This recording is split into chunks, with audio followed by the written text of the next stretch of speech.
I have to start off with some sad news. I was supposed to have a co-presenter, Sean Dey. Unfortunately, a family emergency took him away from us. His niece was involved in a serious accident. She is in the hospital in critical condition right now, so he immediately went back to Ohio to be with the family. So those of you who have any spiritual inclinations, if you could send some prayers to Sean Dey's family way, I'm sure he'd very much appreciate it. Thank you. So I'll do my best without my technical guy here. As you can see what our title is, by the way, I have my super powerful James Bond, there it is, you can see it floating in there, James Bond laser pointer here. That's our title. It's long. Okay, so I guess, do we have to use a mouse here? Are we ready to go? What's going on here? Okay. Wait a minute. Okay, there we go. Okay, so that's me. You all heard enough about me. This is Sean, who's unfortunately not here. He actually started his career in law enforcement. He was a police officer. He had over 30 years of software and hardware development integrations, 25 years sensor integration, aerial survey platforms, 20 plus years working with energy companies. He holds multiple patents in remote sensing, aerial navigation, and signal data processing. The only reason I'm going over that is in case you guys want to speak with him at some future time here. Let's take a minute to talk about what we're going to go over here. Sunstone Analytics, whom I'm helping to represent today, is a newly developed independent corporation. They're a spin-off from another corporation. They have over a decade of sensor development and over 2 decades of pipeline patrol operations.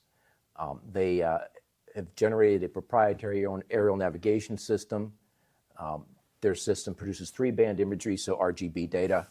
They do methane detection, CH4. They have a proprietary detection, measuring, reporting software and analytics system. They're GIS Esri compatible databases. They have branch offices in Youngstown and Calgary, Alberta, Canada. Experience all over North America, Canada, Mexico, the main basins here. And Sean would have told you how many bazillions of miles that they've flown over the years, but without him being here, I can tell you it's many tens of thousands of miles. Okay, what are we going to talk about? What are fugitive emissions and why should you guys care? So we're going to tell you why you should care, and then we're going to go over about 2 decades of history of fugitive emissions detection systems. There'll be active and passive sensors that we're going to talk about. For those that don't know, an active sensor is something like a LiDAR, something that actually produces a pulse or a beam, goes down to the earth, comes back, and you actually take measurements from that. Passive sensors are things like digital aerial cameras and the like, which simply give you a picture of something or an image of something. Then we're going to go to the nearer to present. So between 2010 and 2015, we're going to talk about the detection systems during that time frame, the types and results. We'll again talk about passive and active sensors. We're going to add space in there. And then we're going to go to the future. So 2026 and beyond, we're going to talk about the detection systems, passive and active sensors combining, and then we're going to finish with AI and its impacts on emissions detections and data analysis and results. So I have a little disclaimer in there. Some of this stuff's going to be a little smaller than you would probably like to see, but that's done simply to protect those who are guilty. Okay, so what are fugitive emissions? Well, it's not that one. We're not going to be talking about that kind of fugitive emission. We're going to focus on methane. That's our CH4 molecule. And we're going to be talking about things like infrastructure, leaking methane transportation, pipelines, and also different facilities and those types of things. So think about petroleum, natural gas, those types of facilities. Who cares and why? NASA cares. Why? Well, methane's a known greenhouse gas. In the past 2 centuries, concentrations in the atmosphere have more than doubled, and it is actually 120 times more potent than what everybody hears about carbon dioxide. So methane going into the atmosphere as a climate changing issue is far more potent. It doesn't last as long, it only lasts about 20 years, far more potent than CO2. MIT actually cares about it. Why? Well, look at how many millions of tons of methane a year humans are releasing. 400 million tons, that's a lot of methane. Comes from coal, oil, gas. They contribute about 117 and 125 million tons of that 400 million tons. So oil and gas and coal are big contributors to the methane in our atmosphere. And Stanford University gave us some examples about costs. And they're saying that it's about $1 billion a year in leaks costing U.S. oil and gas companies. And it causes an estimated $10 billion a year in economic and societal damages worldwide. So what I'm telling you is that methane leaks and going into the atmosphere, two things. If you're in the far left, you're far left and you care about the climate and you're very much an environmentalist, we don't want methane leaks. It's bad for the climate. It's bad for the earth. If you're over here and you're in the corporate world, I'm losing money. Every leak out of my pipeline is money that I'm losing. So methane, detecting leaks, preventing leaks, fixing leaks, very important. Both sides. Everybody cares about it. All right. Together, we're going to enter the time portal and we're going to go back. We're going to go back 20 years. We're going to go back all the way back to 2005. So I want all of you to step through the time portal with me, and we're going to go into the past. Oh, here we are. It's 2005. What's happening in 2005? Well, here's some things. Hurricane Katrina. We all remember Hurricane Katrina, right? And here's something the young people in particular care about. YouTube. 2005, Pope St. John Paul II passed away. Quick story for that. I actually know a guy whose cousin was one of the fake popes. Just about everybody has body doubles. This guy's cousin was one of the Pope's body doubles. Doctor Who fans, come on, raise your hands. Who's a Doctor Who fan? Oh, you got a few out here. Okay, good. The Doctor Who revival was in 2005. My doctor was Tom Baker, the guy with the big long scarf. There you go. You get it. This is why it's also important, because the Kyoto Protocol, which was the greenhouse gas reduction agreement, went into effect during that year, 2005. And New Era Aviation, which is one of the precursors of Sunstone Analytics, began its operations in 2005. What we're going to talk about is a system called the ITT Angel Service. It's an airborne natural gas emissions and LIDAR system, and it was tested during this time frame. And of course, we talked about this. It's an active sensor because it's LIDAR. Okay, what kind of LIDAR was it? It was a differential absorption or dial LIDAR. And back then it was really cool because it got 3,000 points per second. That's nothing today. We all know that. That's like, I don't know, Flintstone type numbers. You notice I have a slinky up there, right? Well, why in the hell did you put a slinky on this slide, Ed? As we go forward, I will show to you a little bit that the dial sensor is actually a sensor that rotates. And as it rotates and captures, the pattern looks remarkably like a slinky. That's why I put that in there. They also married it at the time with a color 4K video system. They were capturing simultaneously. So this is pretty neat stuff in 2005. They claimed they could detect leaks at 2,000 standard cubic feet per hour, that they were reliably detected. And they would georeference ortho photos of right-of-way and surrounding areas using this camera, this video camera. And what they could do is they could put all this stuff together and make GIS-ready data sets. So they'd have leaks and they'd have images in there.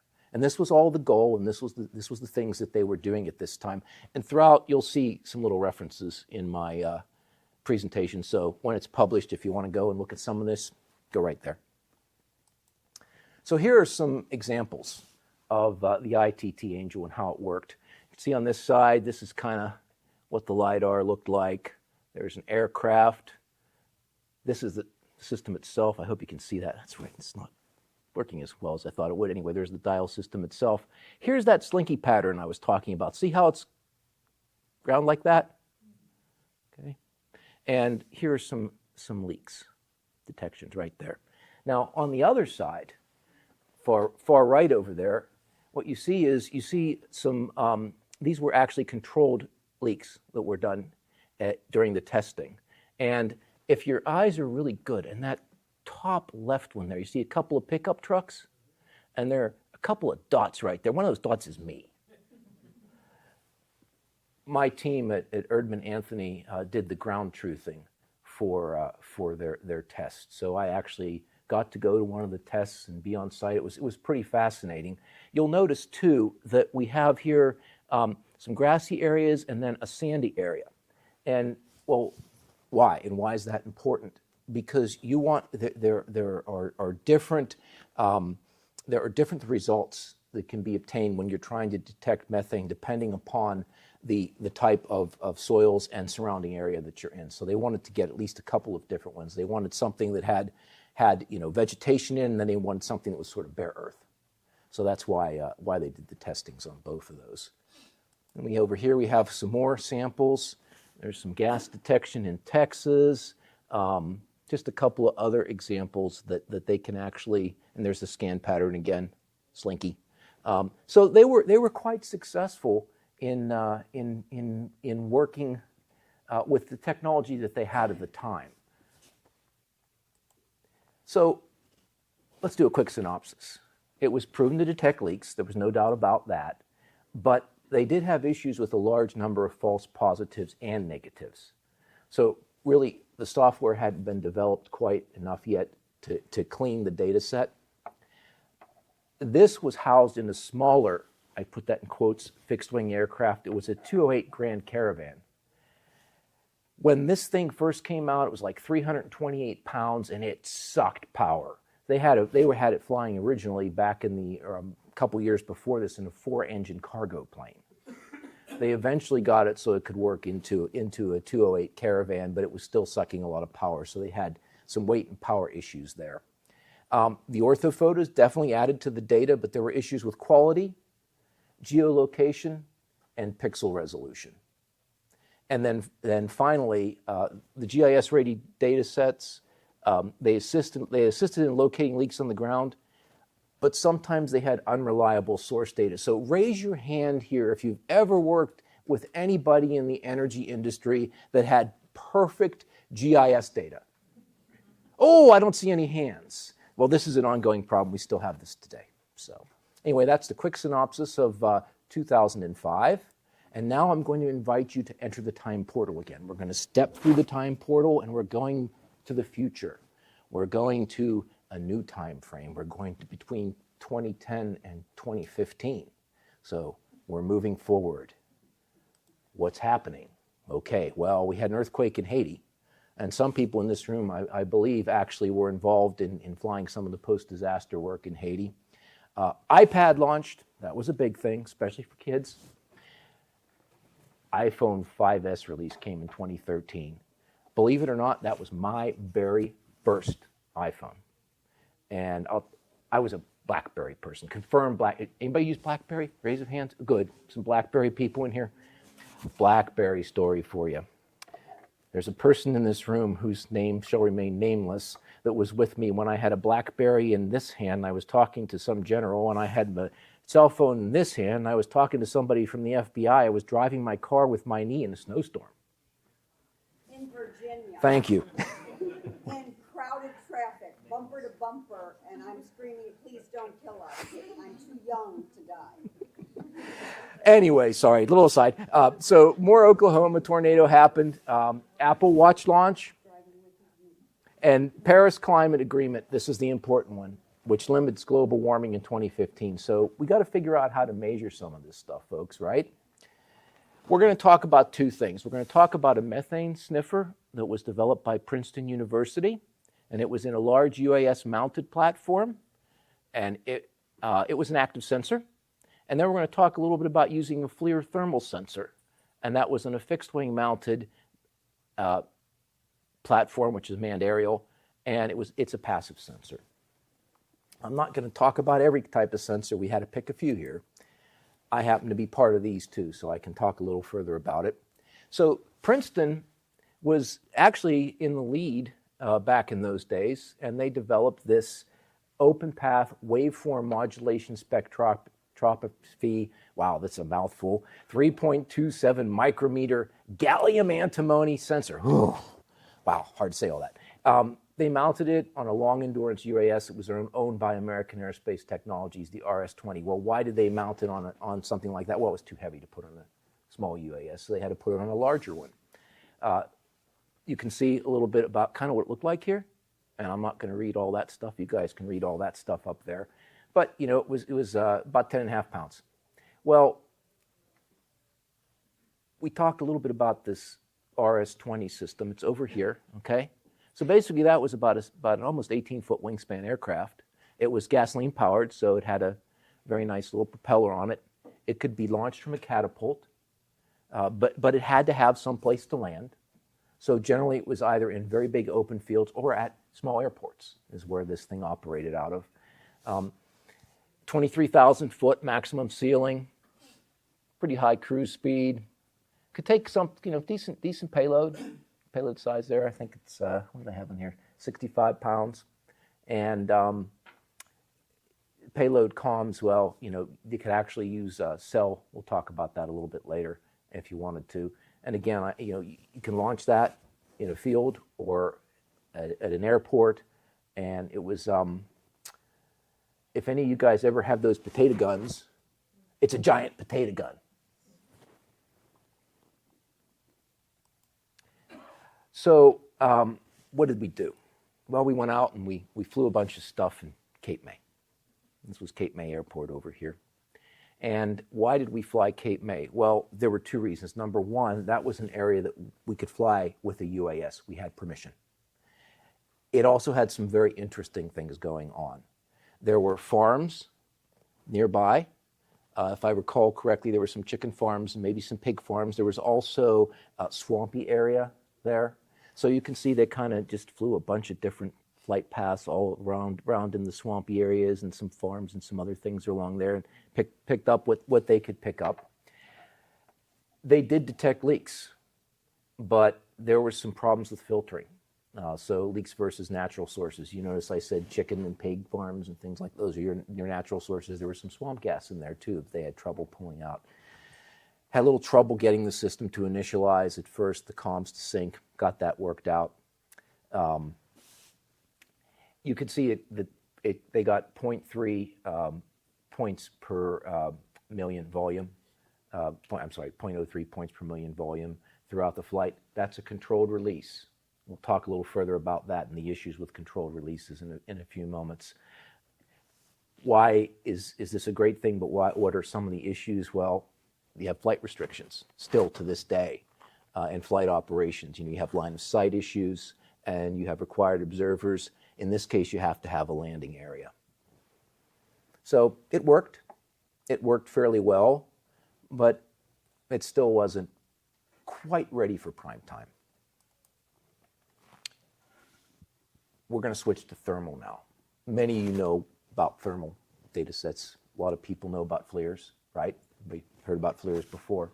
Well, what we did is we had a LWIR long wave infrared 640 by 520 pixel resolution camera, and along with a 30 megapixel RGB camera that was mounted on a fixed wing Cessna 206.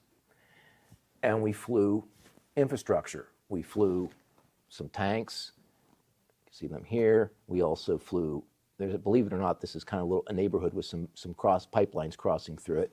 And we wanted to see what we could get and what could the FLIR be used for? Could it actually do anything with methane? Could we pick up stuff?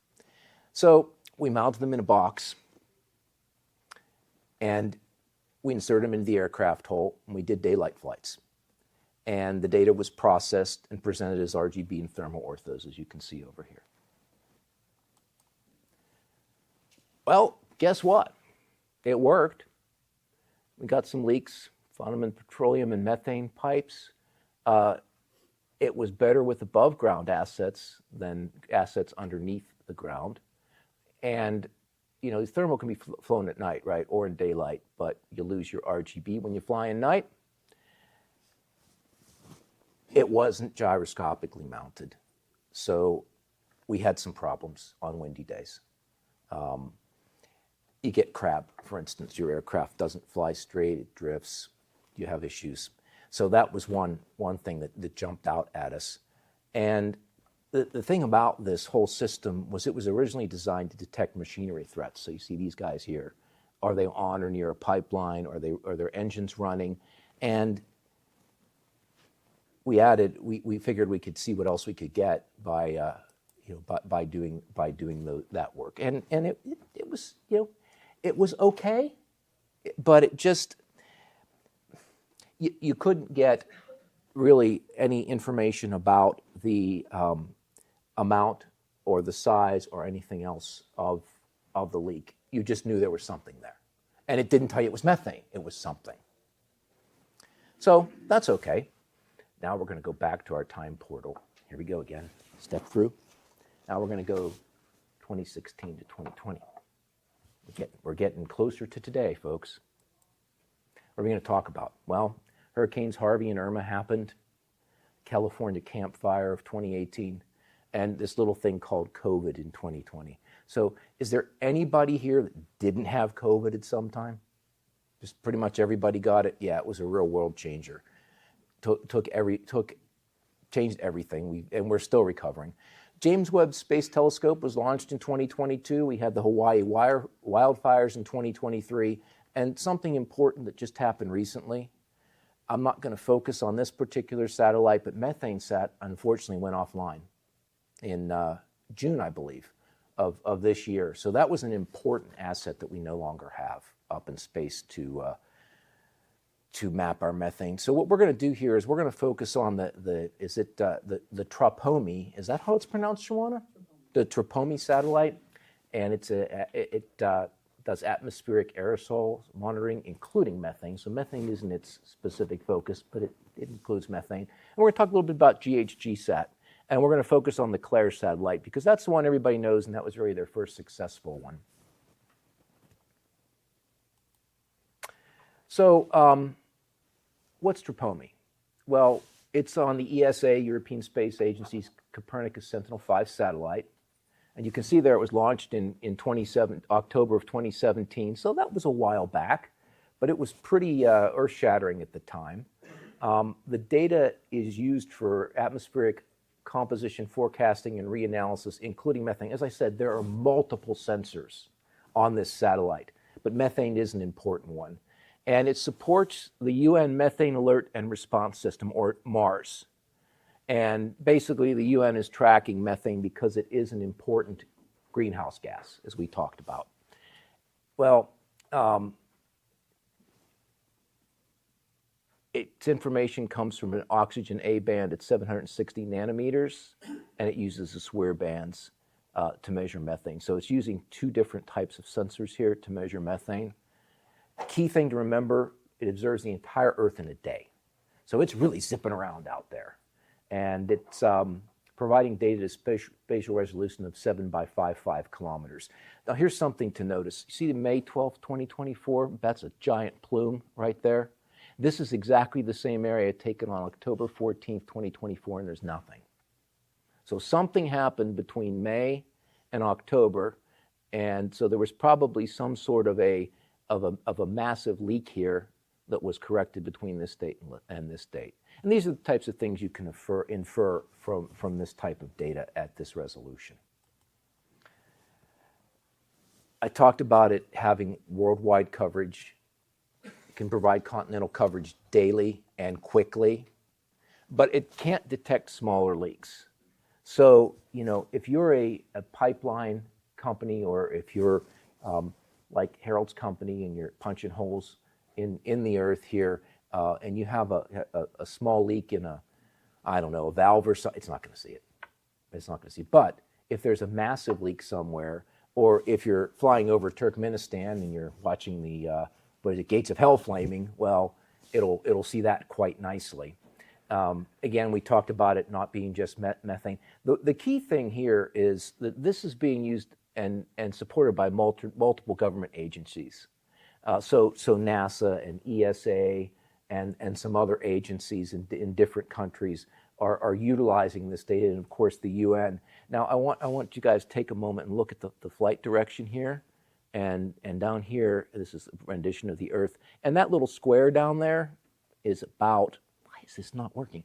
It's hard to see. I should probably use a green one. That little one down there, that little square down there is about the size that you'll see of one of the shots. And if you look on your far right, you can see where all the major methane areas leaks are. And it's not surprising. It's in populated regions of the Earth.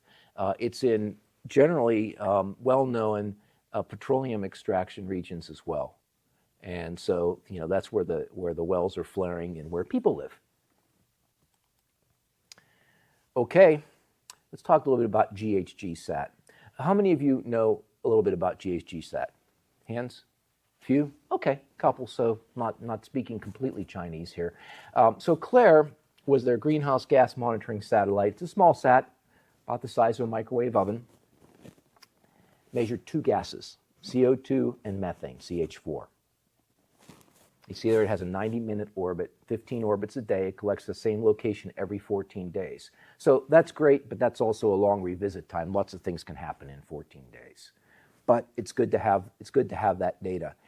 Now, they specify a detection limit of 40 kilograms of methane per hour leaking, and they specify the fact that moderate wind decreases that to 117 kilograms per hour, so you need detect a larger leak when it's windy out there. Doesn't detect small leaks. You can see the different types of folks in places that it monitors. It does have a 27-meter spatial resolution, so it's coarse resolution and not high resolution. There's a photo of it. Think about microwave oven. Does an awful lot for the size of a microwave oven, doesn't it? And we've got a couple of leaks over here. And there's some GHG-SAT, and there's some information about GHG-SAT if you're interested in going out and doing a little of your own research. Good company, great technology. It's certainly one of the pieces in your toolbox. 2 minutes, okay.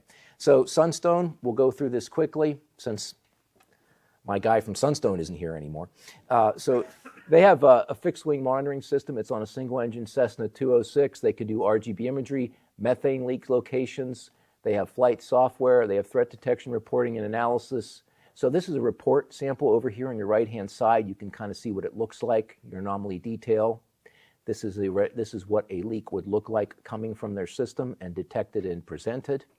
Weather data, nearby airports data, camera view, two-way comms with ground support, navigation interface, real-time reporting, writing, and VFR chart synchronization. They're the only company to have a methane sensor validated at CSU. And that's important because that's one of the top in the world. This is just a rendition of the system over here on the right. This is what a Sentinel system flow diagram looks like. This is the system as it currently exists. Enter the time portal. We're going to the future. They're developing a 4th-generation sensor. It's dual sensor. It's active and passive. It's a tunable diode laser absorption spectroscopy system. They're matching it together with a passive system with this gas-filtered correlation radiometric system. Here's a couple of renditions. I couldn't give you their stuff because it's patent pending, but these are kind of what they're looking at. That's a conceptual design of the TLAS and one of the gas system. AI, this is real quick. Why is AI important? Well, it's important because this is really tough to get real volumes, to measure how much gas is leaking. You need barometric pressure, humidity, temperature, wind speed, wind direction, geography, and that has to be modeled with plume dynamics. They have over 20 years of data that they're using in their training models. A lot of people don't have that. So that's what's going to separate Sunstone Analytics from other folks, is that 20 years of data and developing the AI. And hey, how'd he get there? Orson Welles. Oh, I got it. I asked for a photo of orphan wells, and look what it gave me. Anyway, Methane's a fugitive emission. It's an important gas to detect and measure. It can be effectively detected. I'm going to let you guys read the rest of this. Before I go, I want to do a shameless plug for ASPRS and the PE and RS magazine. I'm the guy who's the features editor for that magazine. So if you have an interesting story you want to tell that's not super technical, see me, because we'll see if we can get that published for you. And with that, questions?